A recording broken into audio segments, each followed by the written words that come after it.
L'Afrique sous toutes les coutures et dans tous les sens. Un festival rempli de promesses, associé à une programmation riche et diverse, à dominante musicale et cinématographique. L'édition 2011 avait attiré 15 000 spectateurs, un succès que l'organisateur souhaite renouveler. Notre projection, elle est plus sur des choses du futur, juste pour montrer que l'Afrique, elle est pas... Elle est dans l'histoire, elle a toujours existé dans l'histoire et qu'elle existera toujours. Plusieurs lieux de rencontre en région parisienne sont partenaires de l'événement. Cafés, clubs et espaces d'exposition.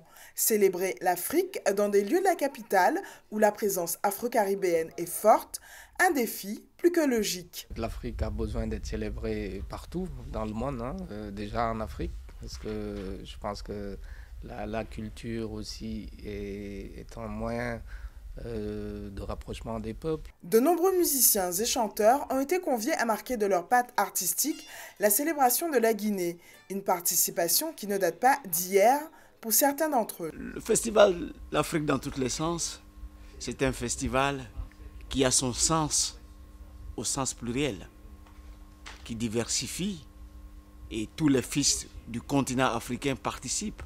J'ai participé à ce festival il y a très longtemps et je continue avec plaisir, avec amour. Nous aussi au niveau des artistes, au niveau des musiciens, il y a pas mal de... il y a qu'on compte les jours en se disant il faut que ça arrive vite et qu'on puisse conjuguer l'Afrique, tu vois, joyeuse, qui s'amuse. Et c'est un réel plaisir parce qu'on pourra parler de cette Afrique-là qui gagne et qui chante. Un festival qui se conforte dans le paysage culturel parisien avec pour but de tisser des passerelles entre un monde ancien de partage et un monde nouveau de métissage.